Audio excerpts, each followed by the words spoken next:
Assalamualaikum warahmatullahi wabarakatuh.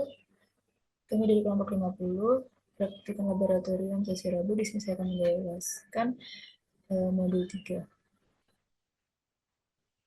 yang berjudul PHP dan Database. Dengan anggota kelompok kami, yang pertama ada partner saya, Tiara Belen, dengan NPM 21032010187, dan saya sendiri dengan Aurelia Sapitri dengan NPM 21032010222. PHP dan Database. Latar belakang, PT Gramedia merupakan perusahaan yang bergerak di bidang penjualan buku. PT Gramedia memiliki keinginan untuk membuat sistem penjualan buku yang dapat diakses oleh customer melalui web. Manajemen perusahaan tersebut ingin agar halaman website dapat menampilkan tentang perusahaan, produk, serta pendiri perusahaan tersebut. Tujuan dari hal ini yaitu untuk memudahkan sistem dalam pembelian buku. Oleh karena itu, untuk meningkatkan penjualan dengan sistem yang tertata dengan baik, maka dilakukan pembuatan sistem dengan menggunakan database MySQL dan pemrograman PHP. Rumusan masalah. Bagaimana cara menghubungkan PHP dengan database pada web PT Gramedia? Tujuan praktikum: 1. Dapat memahami penggunaan dari database dalam pembuatan website. 2. Dapat mengaplikasikan PHP MySQL pada sistem penjualan buku di PT Gramedia. 3. Dapat mengetahui kegunaan dari software XM. Pengertian dari PHP yaitu PHP atau Perl Hypertext Processor adalah bahasa berbentuk script yang ditempatkan dalam server dan diproses server. Selain itu, juga PHP merupakan salah satu dari sekian banyak bahasa pemrograman HTML atau Hypertext Markup Language dibuat oleh Rasmus Lerdorf diawali dengan membuatnya sebagai personal project yang disempurnakan oleh Group 6 of Developer dan lahir kembali dengan nama PHP.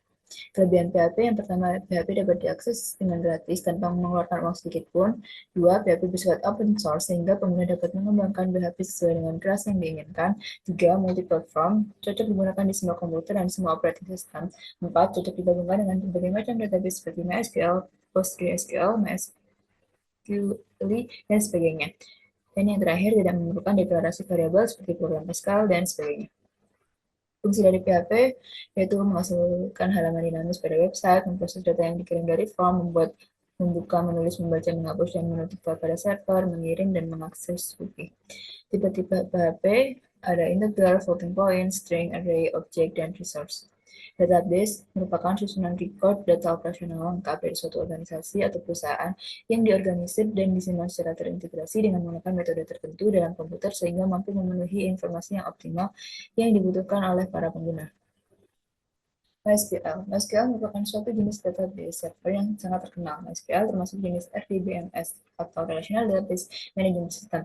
MySQL mendukung bahasa pemrograman PHP, bahasa permintaan yang terstruktur karena pada penggunaannya SQL memiliki beberapa aturan yang telah distandarkan oleh asosiasi yang bernama ANSI. MySQL merupakan RDBMS Relational Database Management System Server.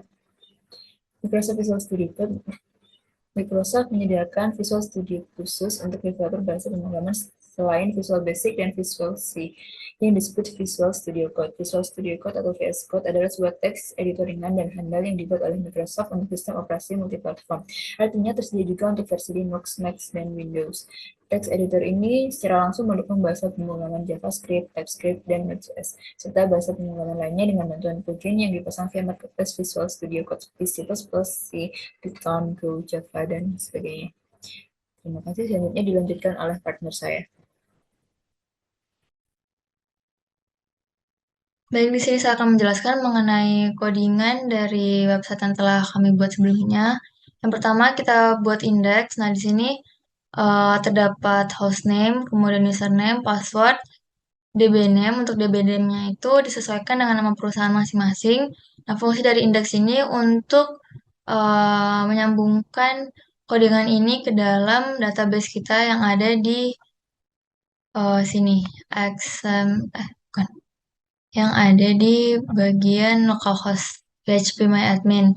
Nah, di dalam phpMyAdmin ini sebelumnya kita bikin dulu folder baru, kemudian kita bikin TB customer, TB karyawan, dan TB produk. Untuk TB customer sendiri itu terdapat 5 nama customer, 5 data, kemudian ada nama telepon yang tertera, nama produk yang dibeli, jumlahnya, dan total harganya.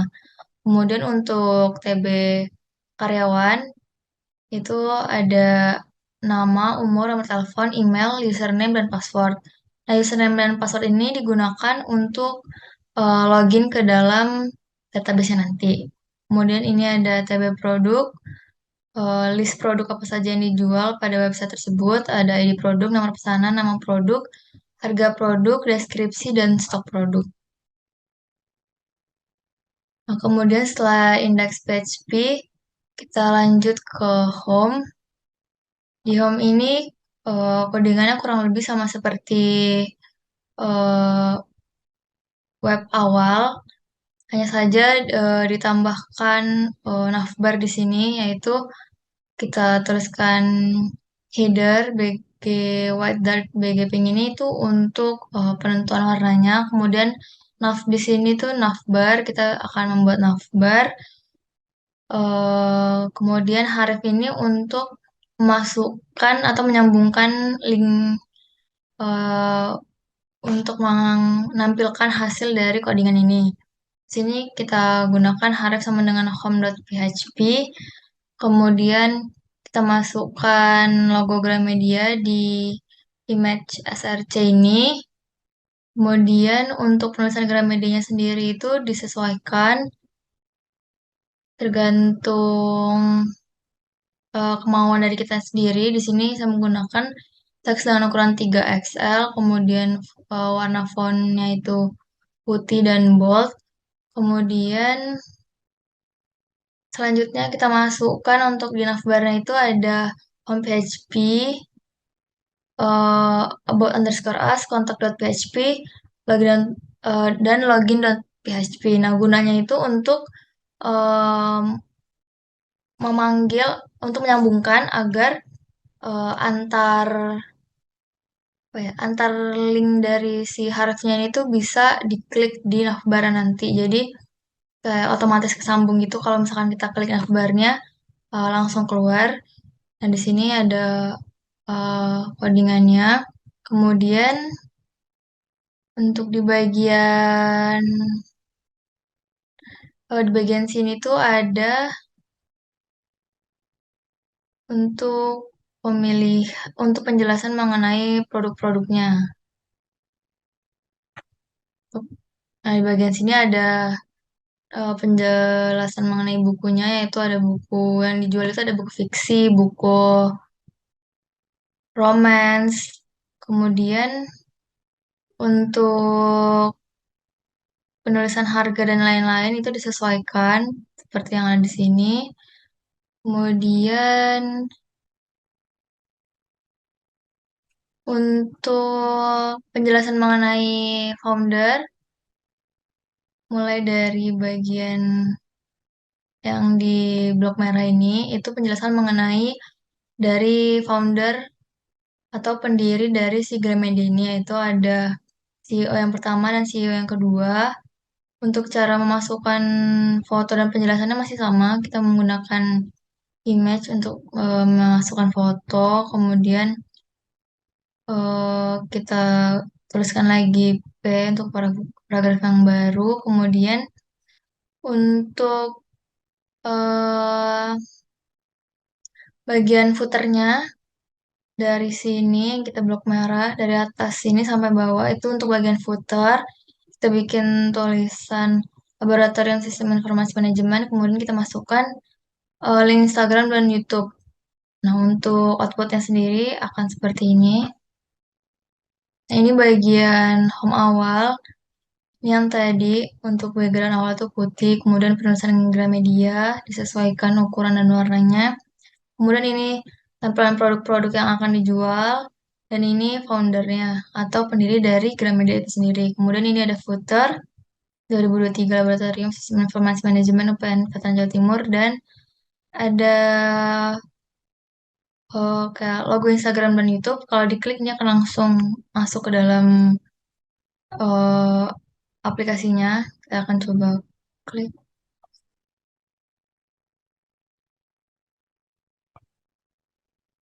Ini akan otomatis masuk ke dalam account Instagram dari Gramedianya sendiri. Kemudian selanjutnya, bentar.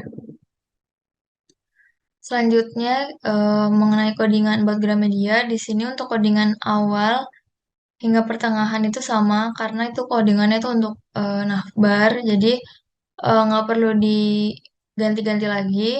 Nah, kemudian untuk codingan yang pertengahan hingga akhir, itu isinya mengenai latar belakang pendiri, kemudian kita masukkan foto dari pendirinya, nah kemudian kita bikin paragraf baru, itu penjelasan mengenai latar belakang pendirinya, kemudian kita bikin paragraf baru lagi, titel baru yaitu buat Gramedia dengan logo Gramedianya, kemudian paragraf baru lagi mengenai penjelasan dari si Gramedia itu sendiri. Kemudian gak lupa untuk membuat footer di bagian bawahnya, sama seperti di bagian home tadi, kita tuliskan Laboratorium Sistem Informasi Manajemen.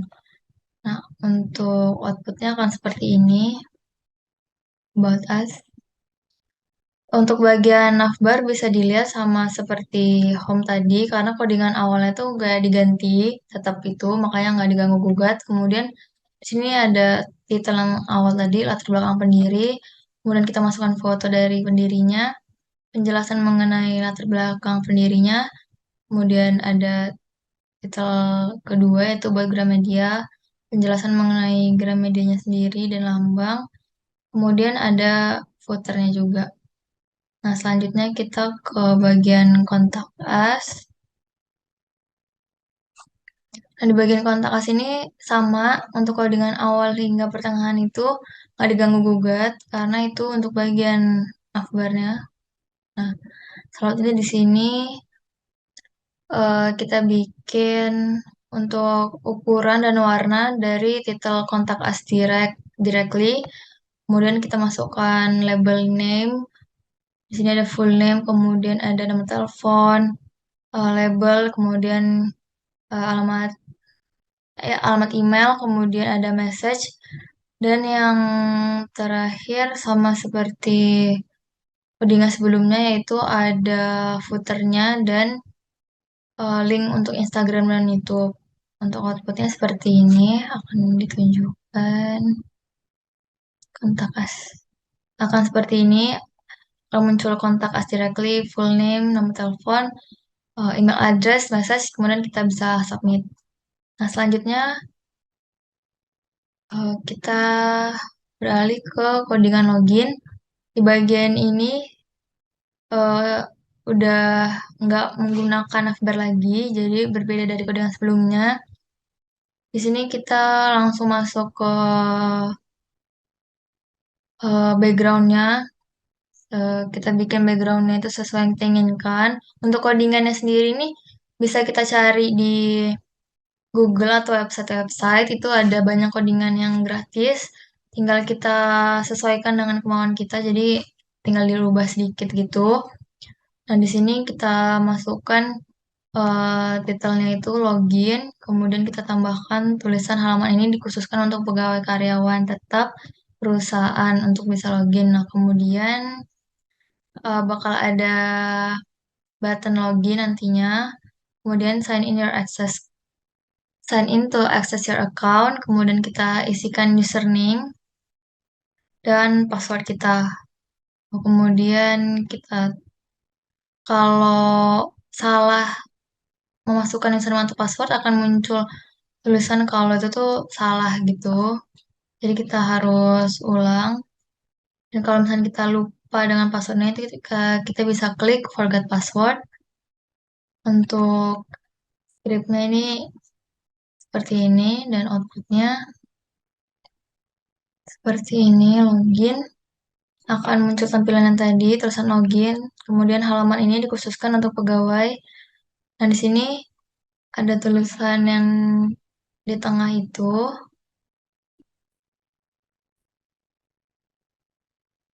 Kemudian untuk bagian sini ada tulisan login lagi, sign into access your account, seperti tulisan di coding lagi.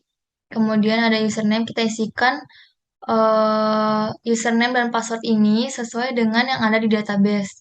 Ini username dan passwordnya kita sesuaikan dengan yang ada di sini. Di bagian ini, username dan password Aurelia Ayu, Arel 01. Kita coba dulu kalau misalkan kita salah memasukkan username. Di sini ada username-nya Tiara Belan underscore, kemudian ada passwordnya. Kita coba sign in. Nah, karena itu tidak tersave datanya di database, maka kita nggak bisa login, akan muncul tulisan username atau password Anda salah. Kemudian kita akan login lagi dengan ID yang benar, username yang benar, Aurelia, Ayu, dan password yang benarnya. Dan kita sign in. Nah, jika password dan username-nya itu sesuai dengan yang ada di database, maka kita dapat login ke dalam dashboard. Untuk tampilan dashboardnya, bagian navbarnya masih sama seperti codingan di awal home, hanya bedanya di sini terdapat profile, data produk, data customer, dan lookout. Di sini saya akan menjelaskan mengenai codingan profile.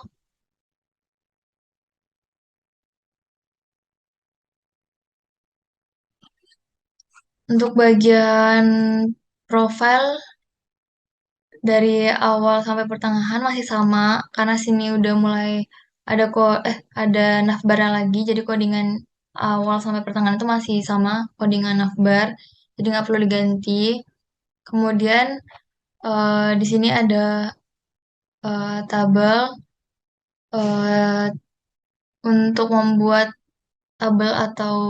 membuat tabel yang akan diisi nanti dengan nomor karyawan, nomor ID karyawan, nama, umur, nomor telepon, email, password, dan kemudian ada home button, kemudian ada action di sini untuk bagian ada lambang untuk menghapusnya gitu.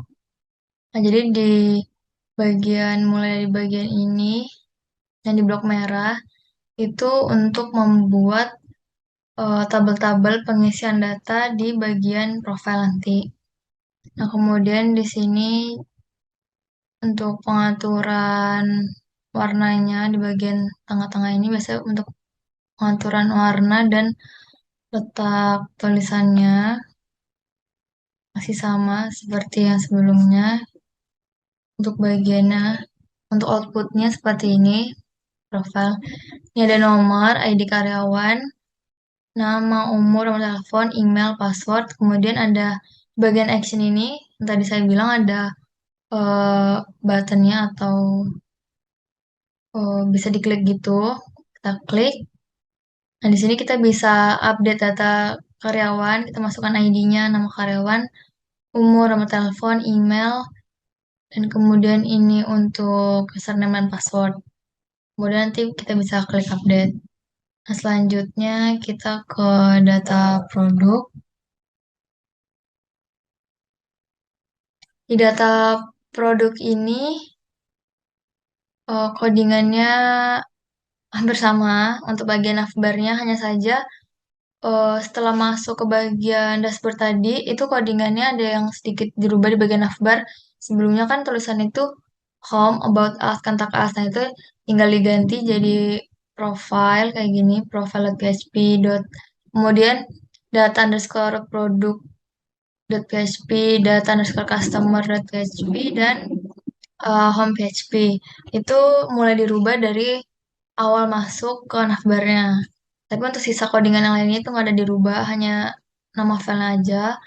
Kemudian untuk bagian pertengahan ini sampai bagian bawah itu hampir sama sama codingan yang bagian data, untuk bagian profil, yang bagian profil itu hanya diganti di bagian belakangnya saja, di bagian nomor, ID produk, nomor pesanan, nama produk, harga, deskripsi, stok, dan action. Karena sebelumnya kan kayak ID kas eh ID apa ya? Sebelumnya itu ID karyawan. Yang di sini nih ID karyawan. Nah, kemudian untuk di data produk itu tinggal diganti jadi ID produk. Nah, sehingga kayak codingannya itu nggak perlu diganti total, jadi ganti yang bagian belakangnya aja. Untuk eh, BG atau backgroundnya itu bebas, mau disesuaikan sama yang codingan awal boleh, atau kita ganti lagi itu juga nggak masalah. Kemudian ini ada ukuran warnanya, semakin besar angka di warnanya itu semakin pekat warnanya, dan semakin kecil angkanya itu semakin pudar. Jadi eh, itu bisa menyesuaikan. Kemudian di bagian yang codingan bawah ini juga diganti. Di blok merah ini juga diganti untuk bagian belakangnya saja. Jadi ID underscore produk, nomor underscore pesanan, nama underscore produk, menyesuaikan dengan codingan yang ada di atasnya. Nah, untuk outputnya seperti ini. Nomor, ID produk, nomor pesanan, nama produk, harga, deskripsi, stok, dan action. Di sini kita bisa ngapus data produknya. Misalkan kita klik ini, maka akan otomatis terhapus. Kemudian untuk tambah data produk, masih sama codingannya sama yang sebelumnya, tinggal kita ganti namanya saja. Kemudian setelah kita isi semuanya, kita klik tambah, maka akan otomatis data produknya itu bertambah. Kemudian selanjutnya ada data customer.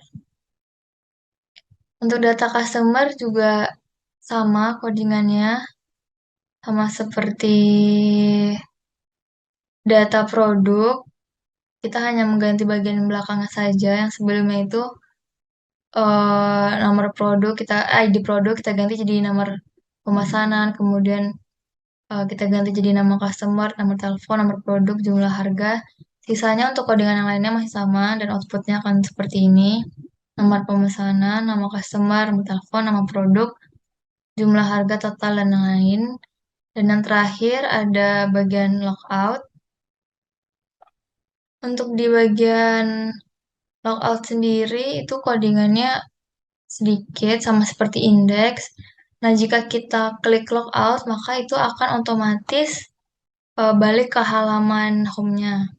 Seperti ini.